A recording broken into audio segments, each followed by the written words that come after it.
All right, we're live. Take two. Oh, we are back. Part two. Oh, there it is. There it is. Amazing. Let's pin this little baby up here. I think you're our first Canadian. I think the first Canadian, Jess. How many times have you guys done this? That's a shame. Yeah. It's, I lived in Canada for 10 years, so honorary. Did you really? Tweet. Yeah. No way. Whereabouts? I was in the GTA. Look at this guy. Amazing. Shaun, where are you? I'm in Edmonton, Alberta. It actually snowed here today somehow. Yeah, you sound Albertan.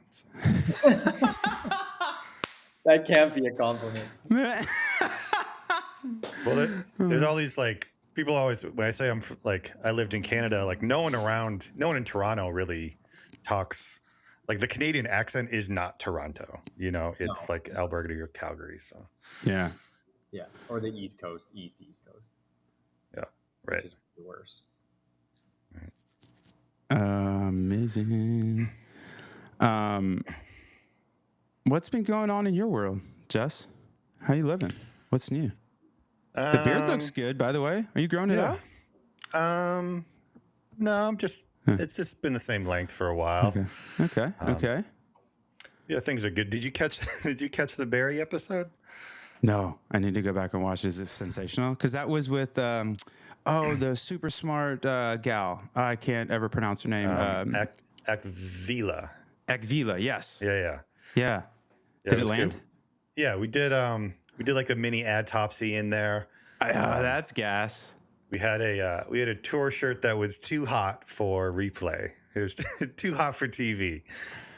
But Cody won it, so we'll see if he actually wears it.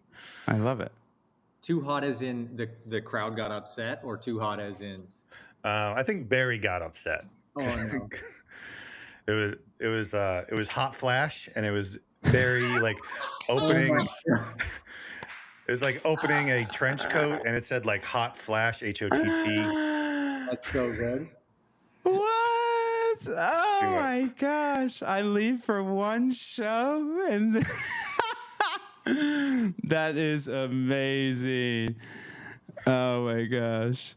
Too hot as in just did him dirty. That's amazing, dude. I'm getting cooked in my Slack channels right now. This is the second or third week in a row that I've been memed.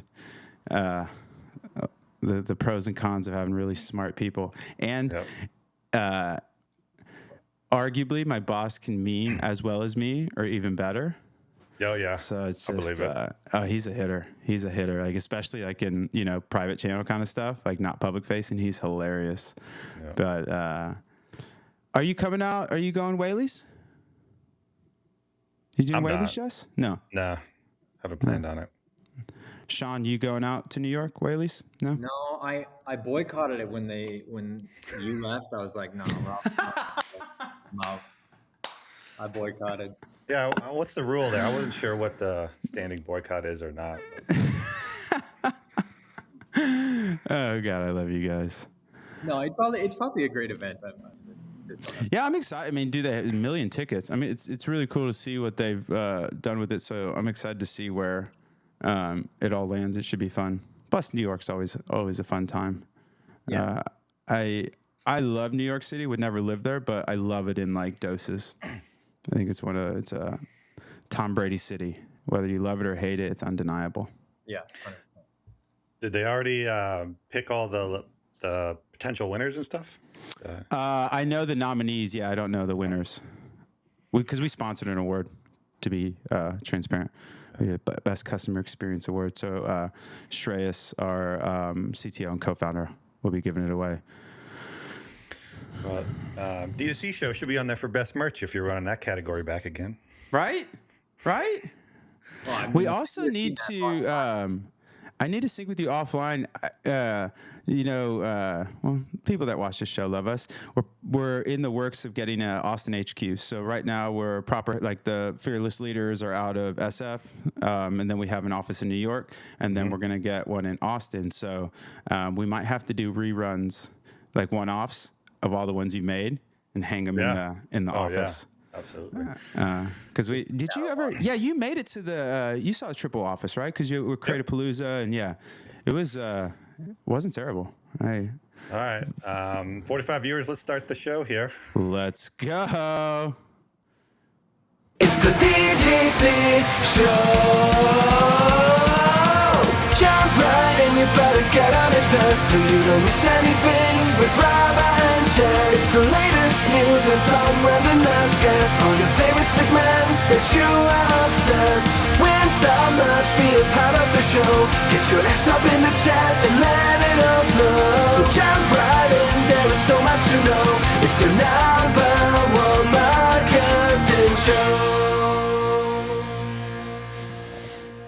Good time. Feel good. Feels good to be back. Jess? Feels good to be back. What's that? Is that your mix, little garage mix you made there? No. We hired professionals. I'll say I'm not at that level. I feel like that's me and Taylor always talk about the dying space of jingle writers. Like, oh man, my dream consultancy would just be writing jingles. That's it. Yeah. Well, you might have a job if you need any extra money. We got you, Shaun. Don't worry about it. Yeah, you put that on your service list, Jess, and I'll just That's put it in it. the background. So welcome back, everyone, to the D2C show, where we have the full crew. Rabba, you were out. Where were you last time? I was in Aspen, Colorado for a little thing called D2Ski. Shout out No Commerce and Bar. They did an amazing job with that event. And also, I don't know if you all have been to Aspen. I've been to, I speak bougie fairly fluently, and I've been to some very nice areas in the world. I have never experienced a concentration of wealth like Aspen. Literally, the whole airport is PJs. There's like 3 people that live there, and they have like a designer row that rivals Fifth Avenue in New York. Like, I mean, it was truly staggering to see that much wealth. But yeah, the event was great, super fun. Great people, great times. Aspen was beautiful. Definitely on the tail end of the March Madness, though, so it was a little hard to appreciate because my kidneys, body was just starting to shut down at that point. But we got it done. Well, great to have you back. We got a fun show. We got a CRO whiz kid, Shaun Brandt, on the show, which we'll introduce a little bit later. But just a reminder, this is a live show. If you're watching it live on YouTube, Twitter, wherever, feel free to get up in the chat. We love to hear what you have to say. And then we will be giving away merch. We give away a tour short every week. Here's the shirt. Yes. This week, the CRO full site tour. Going all your favorite places for homepage, navigation, PDP, Toronto, Ontario. Make sure you hit that up. But all you have to do is either share this tweet, like retweet it, or drop a comment in the chat, and we'll get you on the list for the end of the show for the draw. Let's go. Get in that chat, people. Shaun, CRO is pronounced crow, right? That's what I've heard. I mean, yeah, I generally say crow. I never say CRO. You do not say crow. That's the only with a W. No, honestly, we avoid even saying the acronym CRO as much as we can. I don't know why. It's just when we launched Audit, it was like it wasn't even our purpose initially, and so we don't really talk about it that much. Believe it or not. I'm trying to make crow happen, but it's not really a thing. Yeah, it's not really landing for me, but the enthusiasm is great. Appreciate it. All right, so getting into our very first segment here with Shaun, guest in 10 seconds. Aren't we blessed to have the greatest guest? Let's hear your story in the 10 seconds that we have left. Shaun, take it away. All right, my background in 10 seconds? Is that what this is? Yeah, well, 5 seconds now. Oh my God. Okay, I had an agency for a... Time's up, sounds amazing, but we gotta go. If you want to know more, check the description below. Maybe next time, sorry, Maybe man. next time I failed that miserably. I have to tell you, Shaq was the worst. I thought it was going to be the record forever. I didn't know, like, you took us from the floor to the basement, so Well done there, sir. Well done there, sir. Setting records. To start counting down on the screen, and I. You should the last show we had Actvilla, she did it. She did like the Micro Machines guy version of her thing. It's so fast. Yeah, that's amazing. Perfect. And English is her second language too, right? I don't even know. She's in LA, so I have no. I thought she was bilingual. Never mind. Okay. So I have no excuses. All right, so moving on to news of the week. It's your DTC News of the Week, the latest news with a spicy critique. All right, so there's a lot of that people have been complaining about, a lot of things going on, and we'll get to some of that. But one thing that came up, what I thought was interesting. So this is from Adweek, and they're saying Mad Rabbit is pivoting as the looming TikTok ban comes into play. Yeah. And so we've been talking about this potential TikTok ban for a while, and no one knows like what's exactly going to happen, but we've kind of been saying it's just going to inject a lot of instability all over the place. And one of the things that Mad Rabbit is doing, because they use TikTok to test organic content. Right. But so it seems like they are pivoting towards Snapchat, posting there again, and also as the ad platform. And then I saw this other post from Connor at Ridge, where on his pod he's talking about how those guys and the Hexclad guys are seeing like not terrible results from Snapchat as a platform, even like click optimized campaigns. So I'm wondering, is this like the resurgence of Snap as a competitor now that, you know, people are just scared of they don't know what to do, and when instability creates action in people, you know. This is an interesting take. Shaun, you can go first as the guest, and then I'll pile on from the peanut gallery. Yeah, I mean, to be frank, I don't even have social media outside Twitter, and to be frank, didn't even know Snap still existed. But I think that what's interesting is if the ban doesn't happen and you have a bunch of these brands making this pivot early, you've got a little bit of a more open lane in some of these categories on TikTok and less competitors fighting for ad space. So it could be really interesting from that standpoint. Or Shaun, do you feel like with all these like instability in these platforms, you don't know what's happening, or these channels, like one channel that you can control or you have more stability is CRO. And it's like, I wonder if people are like, with so much instability, let's refocus inward on something that I can actually do. And do you see that type of sentiment from your clients? I mean, everyone that we talk to, it's the same conversation with all of them, and it's honestly, we're verbatim saying a lot of the same stuff when we're trying to talk like and introduce CRO, because a lot of them are their first time they're even thinking about it. Mm-hmm. And how I always put it, and how we got into CRO was as a UX background person.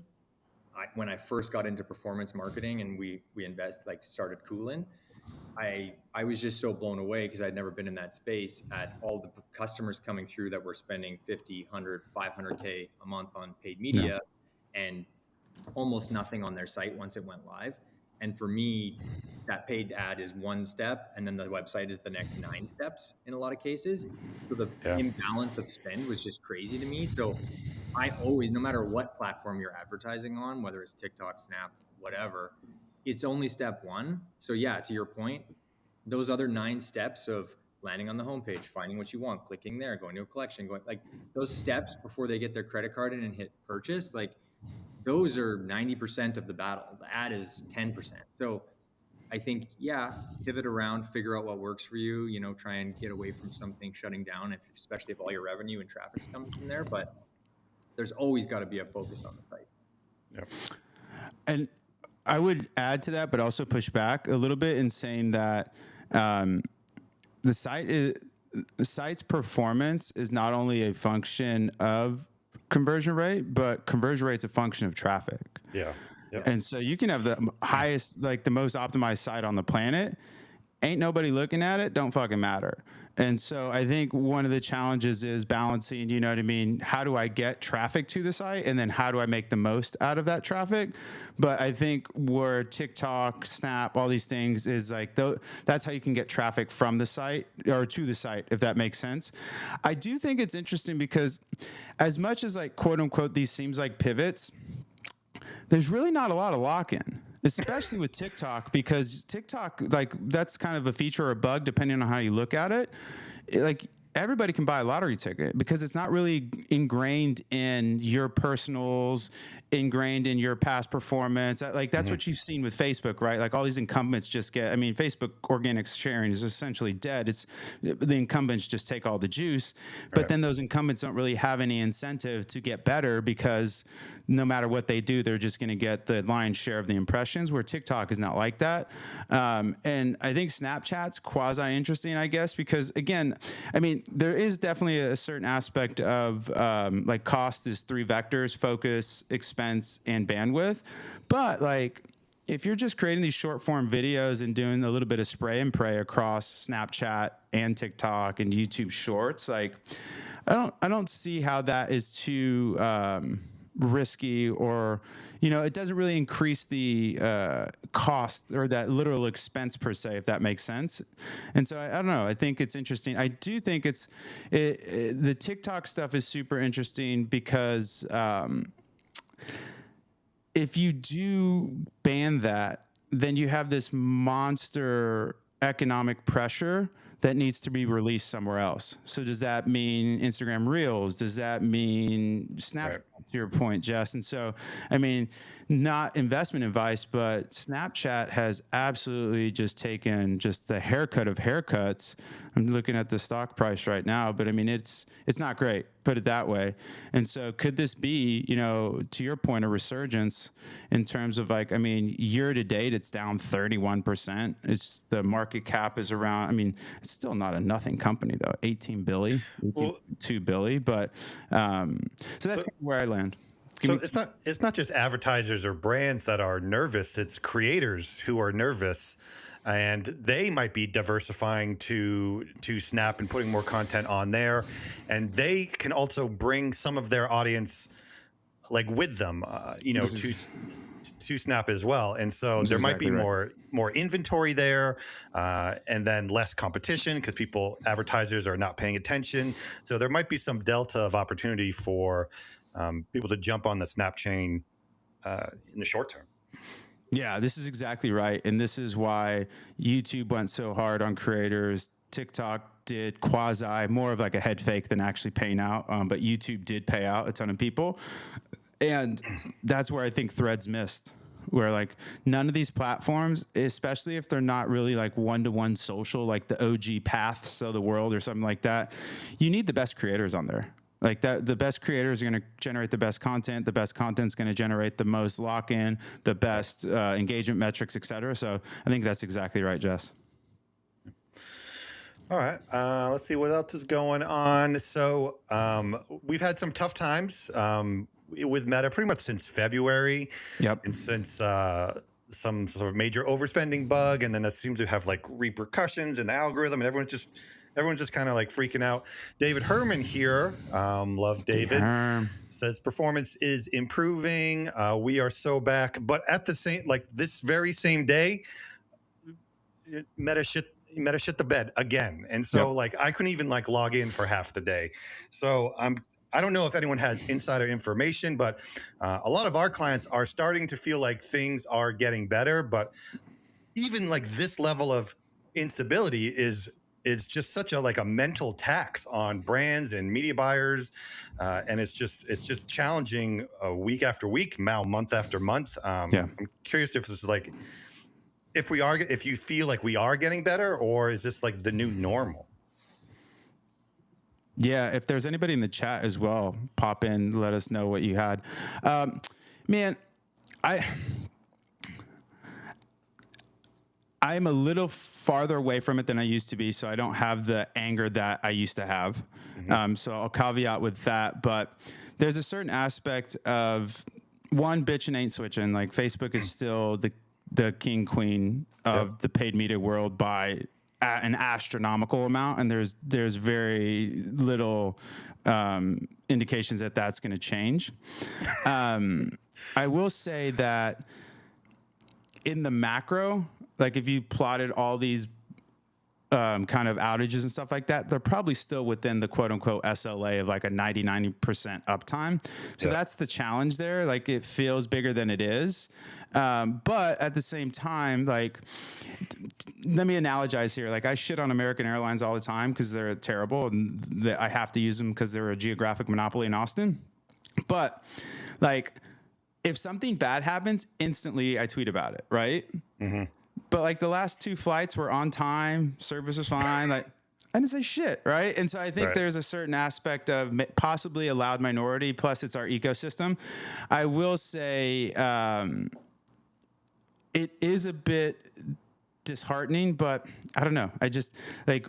What are you going to do? I think that's the biggest challenge is like, there's scream from the rooftops. I mean, Klaviyo, another big publicly traded company right now, also went down. So people build software and people aren't perfect, but I do understand the angst and the anger, and like, this is a core to a lot of people's businesses. And I talked to a bunch of people in this space, and the last 2 weeks have been fairly tumultuous, even for people that are on accounts that are screaming. So, is it the new normal? I don't know, but it's definitely worrisome, especially too as we get into the summer months of like the really paltry, dry. People are traveling, people aren't on social as much, people aren't spending as much money. So you're trying to really get that butterfly net out now and get as much money as you can. So it's definitely an uphill battle. So Alex in the chat said Robert-isms on the bitchin' ain't switching, and what's interesting is the more you listen to Robert, to your content elsewhere, you're more like, oh, that's a Robert-ism, and then it becomes like 10% of your talk is Robert-isms, and then 20 and 30%, and now it's like it's like 90% of Robert-isms, and then 10% of freestyle. I need like a gong feature, right? My percent of Robert-isms in the conversation. All right. So I'll push back a little bit on what you said, because it's not the SLA uptime. It's the algorithm's performance. Like performance is just bad, even when it's not up. Or when it's not down or whatever. And so I think I'm with David Herman in that I have massive optimism that things are improving, because that's all I can do in this monopoly environment. It's just like hope and pray. And so that's why like things like moving to Snap is interesting, because I'm always desperately looking for some competitor where bitching can be switching. Like that's what an ideal market is. Correct. Yes. No, that's absolutely correct. And I think you're in a really awesome place that you have the bandwidth, the strategy brain, and the ability to make that move. The challenge is when you're in those, like that kind of 1 to 10 million, like master Facebook, get your Google on, you know what I mean? Like there's just so much meat on the bone in Facebook. And so that's the challenge with that, I think, is it makes sense, but it's hard when you're resource constrained to say, oh, just bolt on another channel. Let's just do another channel. You know what I mean?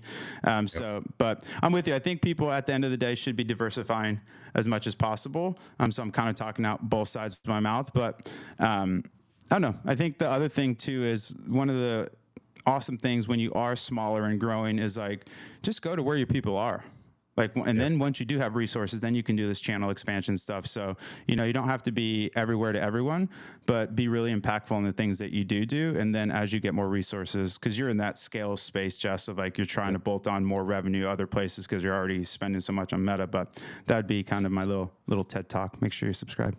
On the ad side, because you're obviously a lot closer to this side, Jess, than I would be, but from like optics, looking at how, I see all the same tweets you do from people complaining about performance, and maybe it's just me, but I never ever see anyone complain about the performance of their ads. They're complaining about the performance of the platform. Is that just, it's a scapegoat, right? Yeah, everyone wants to push it off on Facebook or TikTok or whatever, but no one's ever talking about the fact that, hey, maybe my ads just suck, or I'm just targeting like. Why is that not part of the conversation? Is that just people wanting to pass the buck and blame, and that's just how they use Twitter? Or like, is that reality? They just, no one ever looks inside and says, well, maybe our ads just suck. So it depends on the data that you're looking at. If you're a single brand and you see lower performance, it's very easy to be like, oh, this is my ad. But since we're an agency and see multiple accounts, when multiple accounts are all suffering and we're doing the same ad content, it's easier to scapegoat, I guess. And no one wants to be like economic fact. I mean, like you don't want to do the scapegoat, but when talking to clients, it is a thing, unfortunately, the platform in general. And so it is what it is. But Shaun, Rashab in the chat says like, going to Snap or TikTok won't help. There's worse data. I'm curious on the CRO side, because like it can be hard to do CRO when you have multiple platforms sending different types of data. Yes. Like the conversion on Meta is going to be so much different than the conversion on TikTok and Snap. So how do you work with clients, or how do you talk about how those different things, because at the end of the day, like brands are seeing the Shopify conversion rate number in their dashboard, which is an amalgamation of like a million different things. So how do you talk to brands about that? I think one of the main things we try and drive home, because we're so surface level, because we're actually just working on the experience of the site, is, and where most of the brands are missing the mark right now, is regardless where it's coming from, what the ad is, they're not telling a consistent story arc from ad to kind of final destination. So it's like you're reading a book and it's like the ad is page 1, and then they get to the site and they're suddenly on page 6, right? And they're like, fuck, what just happened in those other? And so what we're really pushing is like, if you're sending multiple different ads, sets in different platforms or different strategies, those need to be going to different places or more catered places, whether it's a landing page, whether it's an augmentation of a product page. But that story arc from, I told them this about the product and now I'm following up with this on the next page, is the most important part, right? Not saying, here's what is really interesting about this, and then they land on the landing page and it says the exact same thing. Like, no, take them to step 2 in the story. Don't just say the same shit again and again. And so I think a big part of CRO on site is mostly content. It's not even UX. It's telling a consistent story arc from ad across, excuse me, to the website. Yeah, well, I do like that take. Can I throw, because I want to throw, since we do have the CRO whiz here, I have a thesis, and obviously this is a little bit homer pick because this is literally also the firm out thesis, but your website has to be average. Like your website is the thing that it needs to appeal to as many people as possible. And that's why having what you're talking about, Shaun, like I think like the big thesis I have is that the website's going to get deprecated to basically a system of record. And instead of running like this funnel, what you're going to do now is run more of like this starfish, like a hub and spoke model, where you have these unique conversion paths that you have, where you have your ad, you have your personalized lander, you have your cart, your personalized cart, you have your custom PDPs, and then you convert. And then your website is essentially the person you take home to mom, where it's like, okay, cool. It's for your brand equity. It's for your returning revenue. It's like, okay, cool. But it's not how you, you really handcuff, I think, a lot of your acquisition and retention teams, because for all the reasons you just pointed out, Shaun, right? Like if I have this incredible banger, or like I have this awesome, for a crude analogy, like this great hit line that I get the person to come on a date with me, and then I'm just terrible on the date, terrible conversation. I listen to Nickelback, I smell bad, like, you know what I mean? Like, and so you're wasting all this juice versus like if you can have this nice cohesive experience, but at the same time, like you can't do that on your website because you want to use the thing that resonates with everybody on your website, aka the average. But there's these smaller places where instead of having to hit these home runs all the time, if you can just aggregate doubles, singles, doubles all the time and have the right message for the right, whether it's personas, job to be done, value props, whatever, where that person's at on their customer journey, I think what happens is you get closer to sales than you do marketing, right? Because I consider marketing is one to many and sales is one to one. And now if I can speak, you're literally not speaking one to one to this person, but one to one to either this persona, job to be done, or whatever. I think it lands a lot more. And I think that that's going to be where the killers in acquisition and retention go, especially too as convoluted as the space of conversion is getting. It's like thinking through your own conversion paths and you can test it. So anyway, that's my soapbox speech on that, because I couldn't agree with you more, Shaun. I think you're absolutely right. And I think, this doesn't help my cause at all, but like a lot of the brands out there that are just hopping into Shopify and hiring an agency to customize a theme for them and spending 50 grand to get that site up, they don't even need a website. They could probably get by with just getting 3 landing page templates and they'd be fine. The top 1.5% actually make sales based on brand.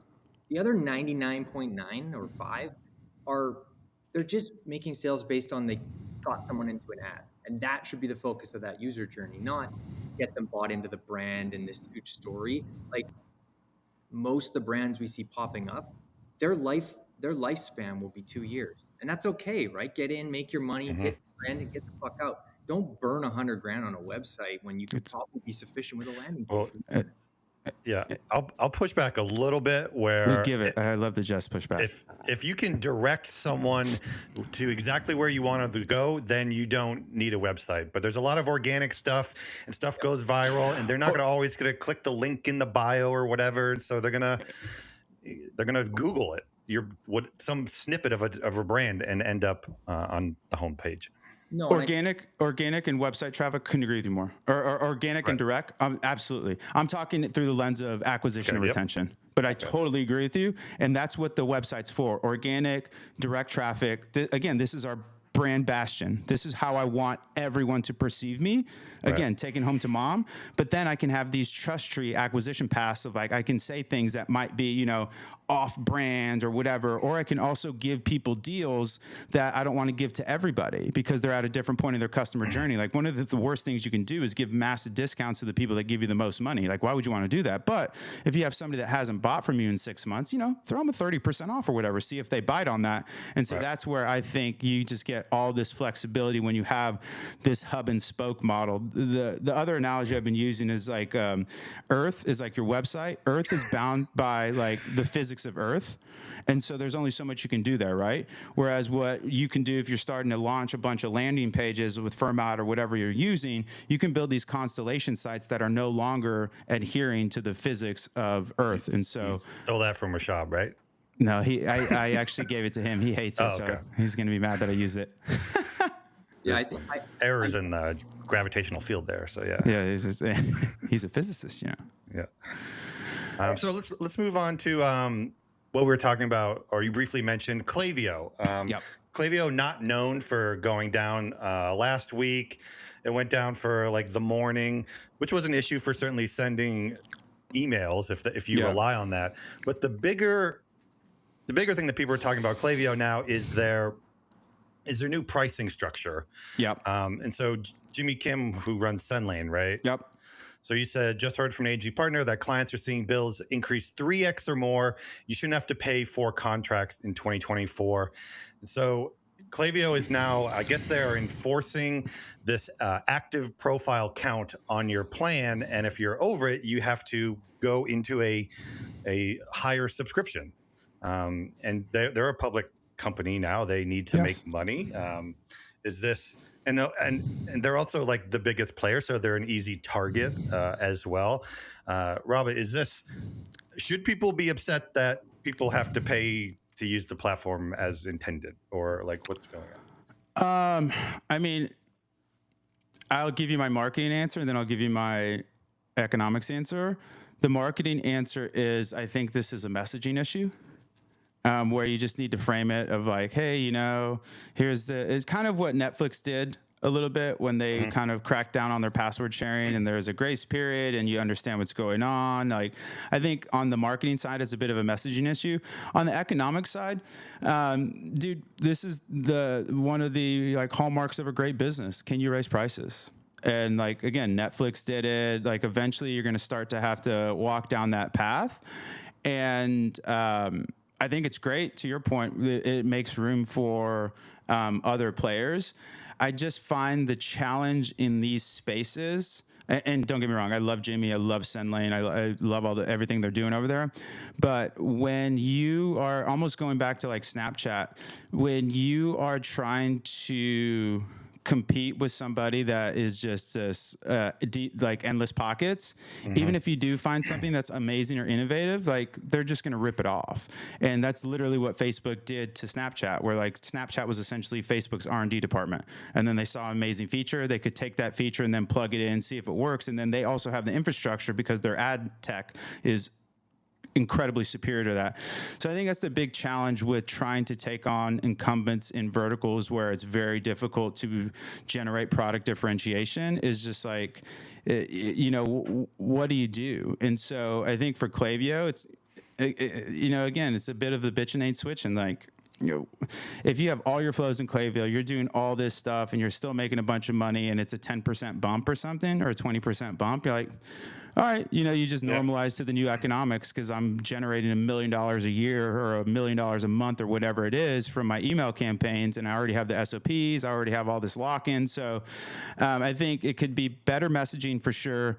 And I love the fact that like this gives openings to send lanes of the world and things like that, but I'm just very bearish on anything that can't have some semblance of a product differentiator, because you just get got, you know what I mean? I'm just going to buy it or build it, just copy and build it. And there's really nothing, there's no recourse you can do, because very rarely is it patentable or it's IP. It's just like, oh, this is a really cool take and an awesome way to do it.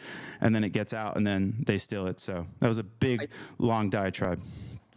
I think too, like from the Klaviyo standpoint, it's hard to argue with it, because at least from my perspective, like I'll take one customer paying $10,000 over 10 paying $1,000 every day, and I'm sure most businesses will, right? It's less client management, it's less bullshit, less resources needed for client services. Like, they're not idiots. They're making this decision knowing people will leave, and that's okay, right? Because their LTV of everyone that stays is going up more than the people that are leaving. And that's really all that matters, especially for a public company. And also the ROI on email is already bananas. So like your email goes up 3 times and it's now, you go from like a 54 ROI to a friggin' 39. It's not the end of the world. But what I think what's happening here is there's a lot of confusion about the actual pricing terms that Klaviyo has rolled out. So I think Jimmy is absolutely right that people shouldn't have to pay for contacts. In Klaviyo, you pay for 2 things at the same tier: a number of contacts and a number of sent emails. Paying for contacts is kind of bullshit. It doesn't cost Klaviyo anything to hold those contacts. Paying for emails makes sense. And so this is an example of Klaviyo's pricing. You know, if you 630,000 active profiles, and you can send 10 times as many emails, so 6 million emails. Basically, this is like you can send to your whole list 10 times per month.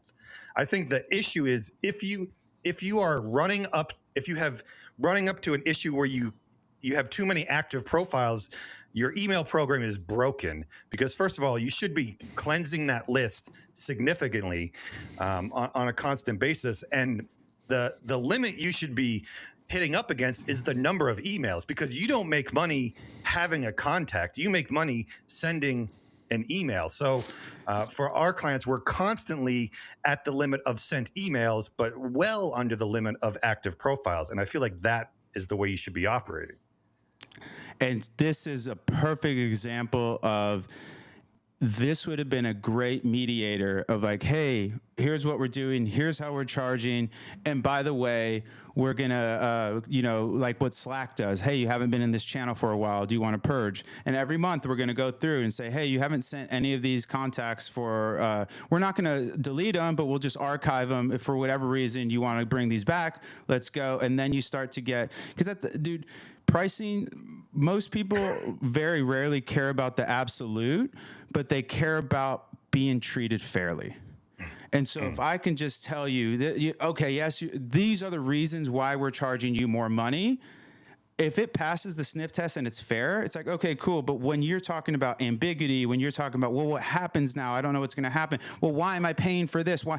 Like that to me, again, is a messaging marketing issue that they could have done a way better job with. And they could have got in front of this, right? If they talk to their big partners, if they talk to these people. And I think that this is just, a microcosm of you're just a monster now. And like the right hand doesn't know what the left hand is doing. And it just is what it is. But okay, what do we got? We got boss's prerogative coming in. Okay. From the peanut gallery with 3, an Ivy and a Stanford and MIT degree, whatever. Jess, I disagree. They want to be viewed as a CDP, so charging on contacts is a way for them to force you to view them as a CDP. I get value from contacts, CDP, separate issue. I do see what Rashib is saying there. I think the challenge with the CDP play is a CDP doesn't make you money. Email makes you money. A CDP can help power better email, which is fantastic. But like, I think that's the challenge there. And again, it's just a messaging issue. So I think I agree with Rashib in the macro, but I agree with you also, Jess. So it's kind of a bit of a paradox. Where do you land? Me? Yeah. Like, what do you think of that? Do you guys like use the CDP? No, we really. don't really, but, Okay. So I've gotten some messages that some of the comments like from various places are not coming into the live stream, so I do apologize for that. Oh, no. It's just a glitch in this our EV Mux, but I wanted to move on to the next segment here, Let's do SaaS it. Survivor. SaaS Survivor, there can be only one software provider. So, Shaun, this is a segment where we've been curating this list of only 10 SaaS programs that we use to run and power our business or our brand's business or whatever. Guests have been adding things to it. Everything that gets added needs to get taken away. I'd love to have you on here because it feels like there's a lot of new tools in the CRO space, or maybe there's old tools that you really use, but there's nothing on this list that's really CRO focused. So I'm curious if there's tools that need to be added to this particular list from a CRO perspective. Let's go. Who you voting off?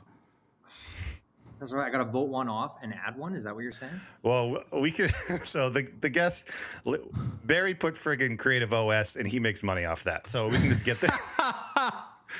That is the most Barry thing ever. I love it. Of course. I will. Just on the Creative OS note, we're actually working on a bunch of rad landing page templates for Creative OS to kind of expand their product suite. Let's go. That would be helpful. Well, we're not sending Barry any more leads, so none. It's gone. No, in terms of CRO, honestly, this is self-fulfilling because we deal with a lot of customers that use this in our kind of space, but I don't see any heat mapping tools on here unless I just don't know. No. Like a lot of customers focus so much on the actual like conversion data and rather than just actually looking what people are doing on their site. Mm-hmm. And you really don't need a ton of heat map data to see like, oh, an area of your site's not being touched or this area is being really hovered on. You should probably expand on this or dive deeper into this. Heat map is a great tool. I mean, they're all very similar. Yeah. In terms of like what's possible with them. They're not crazy priced. So there's no like front and away winner. We have a great partnership with Heatmap, so I would say them, and they show a little. Is that heatmap.com? Is that what it is? And Chase is over there, so he'll take good care of you. But like for me, the big application there is it's really digestible data. So like I always find that in this space, everyone's really diving into the data in a way that honestly speaks above me a lot of the times, even from our background. And I find that heat maps can kind of speak to anyone. You don't need to be some marketing nerd or a UX nerd to understand it. You're just literally seeing red spaces and green spaces. And the story kind of tells itself. And so for me, in terms of the everyday, store owner, it's the most powerful tool you can have especially when you're just starting out. Interesting. I have a problem with the CRO industry in general, just because I feel like there's two phases. There's the analysis, and then there's the action phase. And so much of the industry is based on the analysis phase. And these heat mapping tools can be like, oh yeah, there's there's more red here, or there's Yeah. not enough red here. But like, what is the actions? There's not enough tools that dive into like, what do I do? What do I do? How do I fix this? How do I change my site? And Would you- honestly, it's a huge problem that we've talked to with multiple heat map tools before of like, why aren't we integrating audit even as a tool within that to say, okay, this area is by far the worst area. Like here's literally open a chatbot with audit and they can give you some tips on how do you assess this? What is this saying? What is this telling you? Because you're totally right, Jess. It's not, you can't just surface things and be like, well, that's bad. Like you got to get some actionable like insights into what to change. I think on the plus side though, like most customers and most shops out there see CRO as this insane investment you have to make. And for the most part, 90% of the changes that are going to move the needle, they're imagery and copy. So like your CRO plan should not be super dev heavy. If you have a total crap store that you've had for a decade that you built from, popsicle sticks, sure, it's going to be a dev task. But for the most part, the changes you need to make are copywriting and imagery. And if you can't do those with your own team and Canva, you probably shouldn't have an e-commerce store anyway. So Fair. I agree identifying them and figuring out what those red and green areas mean is important, and it's not being done well right now. But I think for the most part, people shy away from CRO because the people talking about it on Twitter so much, they make it, even us, right? We make it look like it's going to be really difficult because that's part of our job is making things look beautiful, but it doesn't have to be, right? It's mostly copy that's the most important, not making it look perfect and really, really beautiful. So have you heard of the tool IntelliGems? Because that's something we're going to be onboarding in the next few weeks. Drew and oh my gosh, I'm gonna cook myself. The other co-founder, they're great dudes. Yeah, we have a ton of customers that are using it and are super happy. I haven't personally been in there like running tests with it or anything, but I've heard nothing but good things. And we've made quite a few intros to them as like whenever a customer asks for what tool to use, we kind of have a few different agencies or like we don't really play favorites in that space. It's more just like find what's best for you. But yeah, I personally have heard nothing but good things. Okay, great. Well, I want to make sure we have enough time for the next few segments, so let's just dive right into them. So who got voted? It's CRO, don't call it grow, cause it's gonna measure weight up conversation with Shaun. Barry got bounced. That's who got bounced. Oh, that's right. What was Toggle or Poggle or what was that thing? Akvila put that on there. It's a time tracking. She does like very literal time tracking and then does like a weekly recap of how many minutes she spent in email and stuff like that. Yeah, I use Rescue Time. But anyways, it's great. It's great. Awesome. Good stuff. Okay. Crow about it. So we're making it a thing. What can I say? Shaun, you've been in the CRO industry for a while. Always curious to have these expert guests on here. And can you elaborate on like how the CRO has changed recently, maybe like in the next 18 months, and also where it might go in the next 18 months, or are people like overthinking it and people are just overcomplicating it and it should be back to basics? I'm not sure, but like you know more than us, so. Yeah, I think in the last 18 months, it's definitely shifted a lot. There's definitely a bigger lens on it. Hearing about it, more people are interested in it. I think what isn't really changing is people are still, like I said, super fearful of the cost of it. If you're working with a CRO agency to run like A/B tests constantly, it can be really costly and really, to be honest, ineffective in a lot of ways.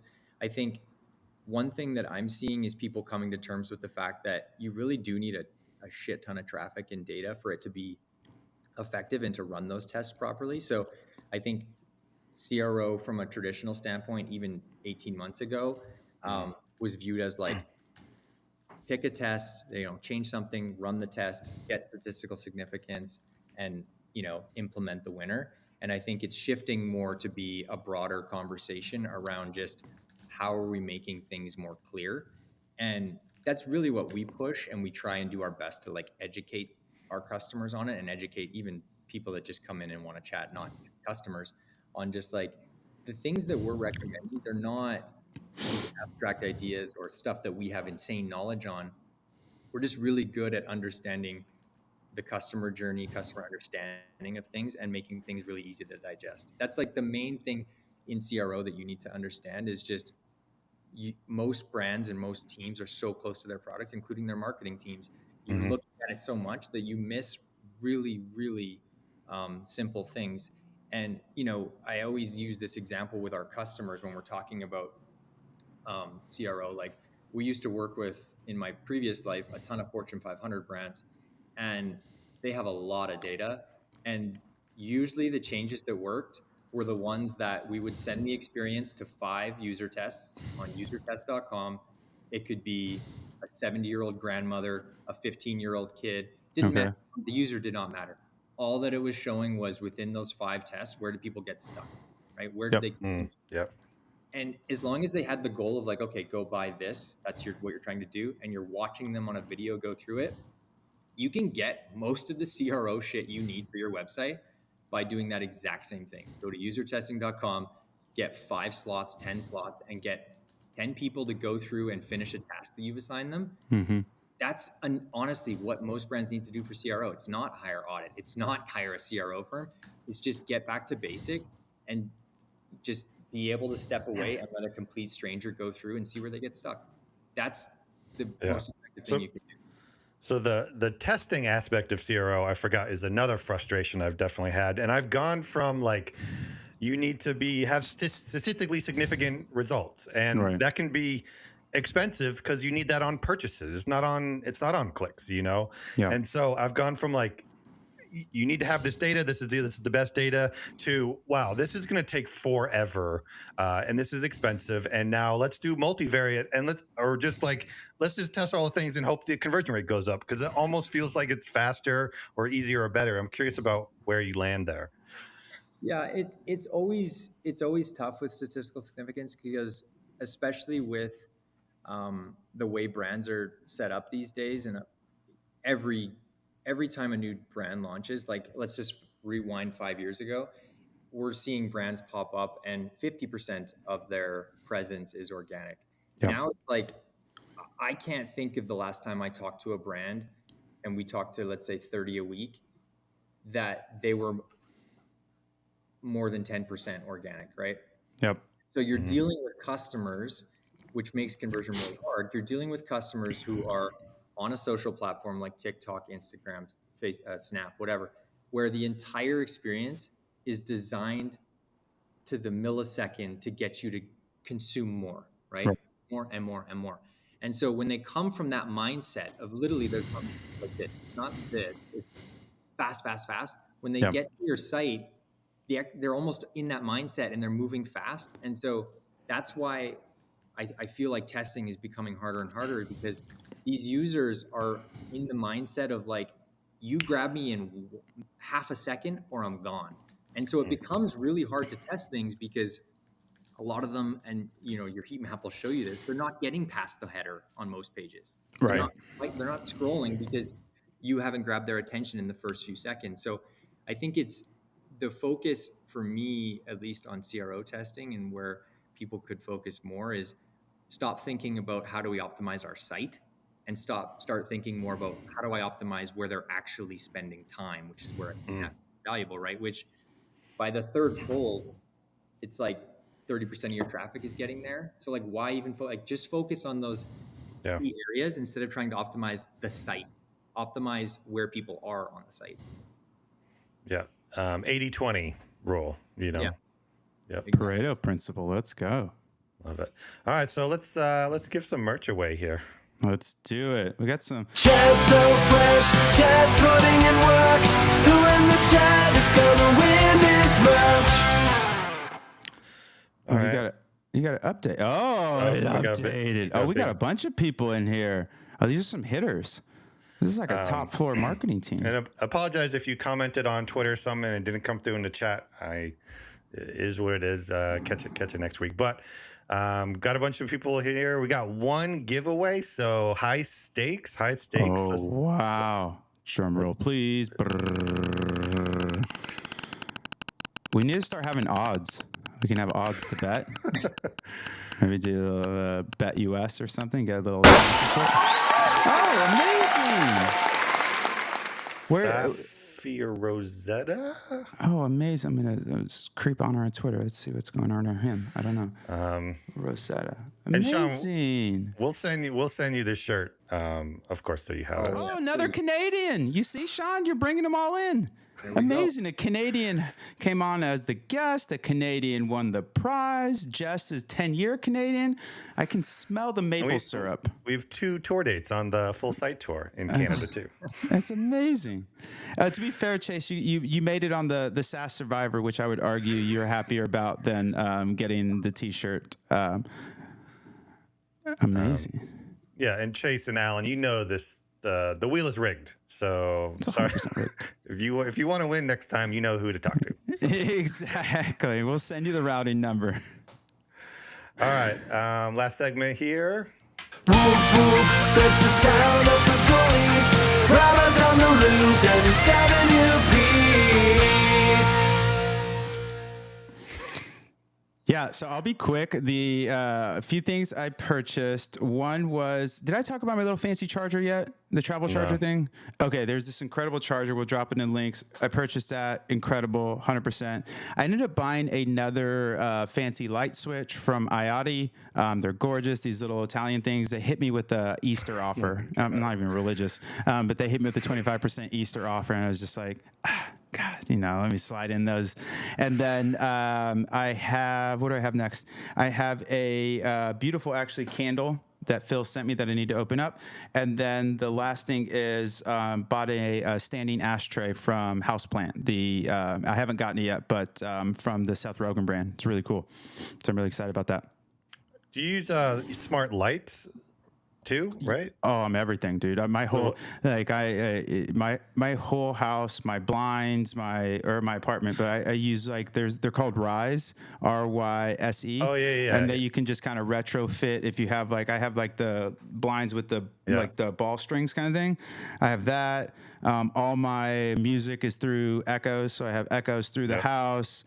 All my lights are smart lights, everything. And what's cool is if you get really nerdy, you can have these really verbose kind of routines in the Alexa app. So I'll say, I won't, it's actually called something else. So I can say, sorry if people are listening and they have, I'll say the A name and then good night or good morning or vibes, and it'll set the mood in the whole house kind of thing. The doors, the AC, everything is all smart home. So I'm living in a bit of a cancer box, but it's so convenient. And voice is such an incredible medium for the right job. Being able to just be on the couch and dim the light to 20% or do the it's phenomenal. So smart home definitely worth it. And a lot of the stuff I have is not you don't need to build it with the home, if that makes sense. It's basically you can retrofit on all the stuff. So Nicole mentioned in the chat the Stream Deck. Do you have that yet? I have the Rodecaster Duo. I didn't get the Stream Deck yet. I'm still working my way through the Duo because I take it with me when I travel because it's a mobile podcast studio. It's a Duo. It's like the mini guy. I can't pull it up, but it's basically like a mixer. So I can put 2 XLRs into it. You can connect a USB. You can connect phone. It's the budget version of the Rodecaster, the big Rodecaster. So it's a mini or it's called the Duo. It's really nice. I've seen a lot of connected home pros get the Stream Deck because there's a million buttons on it, and so you can program the buttons to anything you want. So sometimes if you just need a button, it's easy to call up. Oh yeah, okay, The king doesn't lift his hand. I just speak to my servants. What am I gotta touch this gross, soft plastic thing that probably has disease on it from all the plebes coming in here? No, come on. I hear you. My home's pretty smart as well. We're in the Hue, not Philips Hue, but Philips Whiz light bulb ecosystem. I kind of hate it, so I'm looking for something else. Yeah, dude, the light bulbs don't matter that much. I will say the Hues are the best ones that I've found, but they're crazy expensive, it doesn't make sense. But because I have everything, I have the little Hue Rock because I have it like behind my mirror to like have the ambiance. I have the little lights to have like ambiance behind furniture and stuff. So it's expensive, but I also have like the cheap people lights too, because I just don't need that. Yeah. The other thing too is, and I'll wrap it up here, is there's cool light switches that you can buy that can also basically mimic smart lights. And so that, like, my bathroom has like a motion sensor, but it's also a smart light, so I can talk to it. All my like fans and stuff are controlled through these smart switches, so that way I don't have to get like a smart fan. And so you can say, turn the fan on, turn the fan off, dim the art light, blah blah blah. So yeah, we can jam offline because I can get pretty nerdy on this stuff, but. Y'all are great. Y'all are great. I am a Taurus, by the way, Nicole. So that's that's a good call out there. That's pretty good. Can predict anyone's sign with probably 95% accuracy. That's pretty incredible, honestly. That's pretty amazing. Well, thank you everybody for joining with us. Man, we're 5 minutes over, but gosh, if I would spend 5 more minutes with people, it'd be you two. Thanks everyone in the chat for tuning in. 297 viewers. That's just shy of our Shaq record. We can't let him live that. He didn't hear this. He did just have his kid though. So shout out to him and his wifey. Congrats. Kingsley Shackelford came into the world safely. Well done there. And then Safia, I hope I'm not butchering that. Make sure to either reach out to me or Jess to get you your swag. We'll send it up to Montreal, Canada, it looks like. All right. French Canadian. Let's go.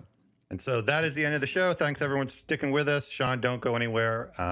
We have one more sort of segment here. Okay. Well, I just gotta change some things real quick. Go check out Jess on the Twitters at Higher Fire Team. Shaun is also on the Twitters, as well as myself. So Shaun, this is a segment. This actually becomes the intro of the YouTube upload. So Rob is going to come in hot, amp people up, and then be like, Shaun, what did we have? What did we see today? And then you can sort of run down through these lists of segments, maybe with a little bit of color or something, and then that will kick off the show. You got the assignment? Yeah.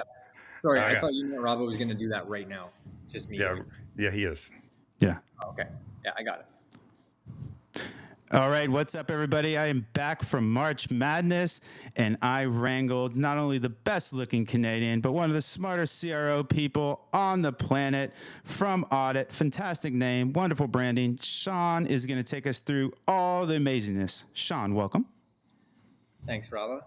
Okay, so we went through Guest in 10 Seconds, which I completely failed miserably. Literally no one knows anything about me from that. DTC News of the Week, Jesse had a lot of hot topics to go through. SAS Survivor, we punted off Creative OS and brought in Heat Map. We basically punted Chase and brought Chase back. It's like the Lars Waldo. Yeah, and put glasses on. Messaging me on the side, bitching about it. I'm like, dude, we fucked you out here. Crow about it, dug into some Crow stuff pretty deep. He said it. Gave away some amazing merch, and then Robbo went through his digital home aficionado breakdown. Yeah, you're gonna love the show. Full send. Okay, great. All right, I'm gonna cut the live stream, and I'll see you guys in the green room real quick. Sounds good. Thanks everybody for watching.